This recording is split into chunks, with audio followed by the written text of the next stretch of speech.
नीलकंठ और तपस्वी। नीलकंठ और तपस्वी एक छोटी सी कहानी है। इस कहानी को लाइक, शेयर और सब्सक्राइब जरूर करें। बहुत समय पहले की बात है कि एक बार एक शिकारी शिकार करने के लिए जंगल में पहुंचा। उसने अपने तीर पर बहुत ही खतरनाक जहर लगाया और शिकार को निशाना बना करके उसने तीर को छोड़ा, लेकिन उसका तीर चूक गया और तीर एक पेड़ पर जा लगा।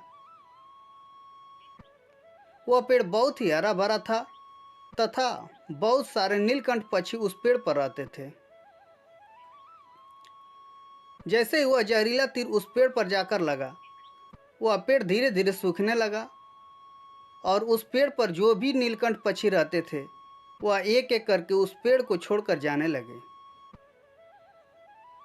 उस बड़े से पेड़ के कोटर में एक बहुत ही बुढ़ा नीलकंठ रहता था, जो बहुत ही धर्मात्मा और अच्छे मन का था। सभी नीलकंठ उस पेड़ को छोड़कर जाने लगे थे, लेकिन वह बुढ़ा नीलकंठ जाता था, लेकिन दाना लेकर के आता और उसी कोटर में आकर के बैठ जाता था, परंतु उस पेड़ को छोड़ने को तैयार नहीं था। बुढ़े नीलकंठ के साथियों ने कई बार आकर के उसे समझाया कि यह पेड़ सूख रहा है और किसी दिन गिर भी जाएगा, चलो किसी और पेड़ पर चल कर रहा जाए, परंतु अब बुढ़ा नीलकंठ वहां से जाने को तैयार नहीं हो रहा था। कुछ समय बीतने के बाद एक दिन उसी रास्ते से एक तपस्वी महात्मा जी जा रहे थे। तब तक उनकी नज़र उस नीलकंठ पर पड़ी। जब ध्यान लगाकर देखे तो पता चला कि यह एक नीलकंठ पक्षी है। यह जिस पेड़ पर आता है उस पेड़ पर एक जहरीला तीर लगने के कारण सूखने, गिरने और खत्म होने के कगार पर आ पहुंचा है। और यह एक बुढ़ा नीलकंठ अभी भी यहीं पर रह रहा है। वह दाना लेकर आता है और यहीं पर रहता है, जबकि उस जंगल में बहुत सारे पेड़ हैं, लेकिन यह इसी पेड़ पर रह रहा है।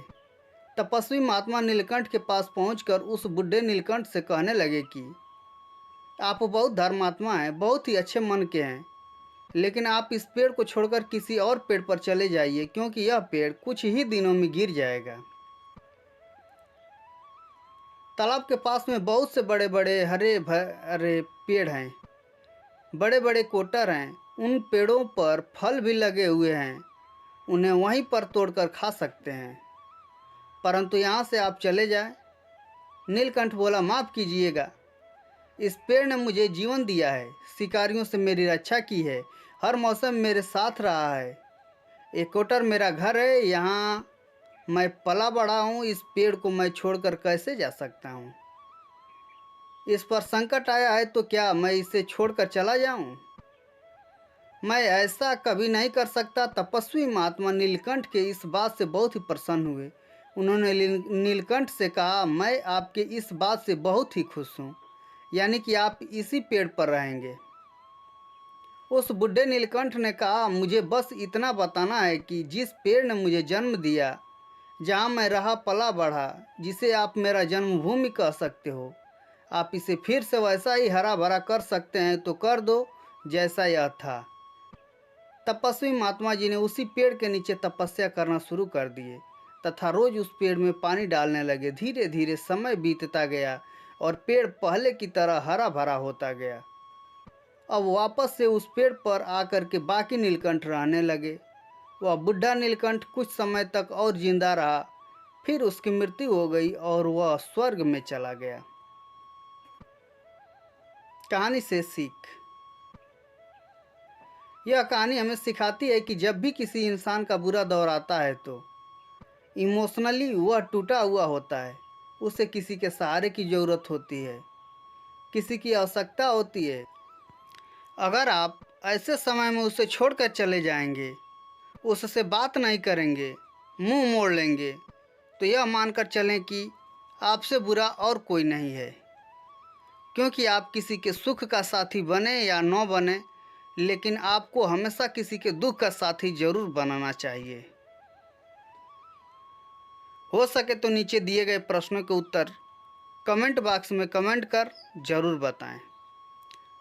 प्रश्न नंबर 1, शिकारी ने कैसा तीर छोड़ा था? प्रश्न नंबर 2, नीलकंठ पक्षी पेड़ को क्यों नहीं छोड़ रहा था?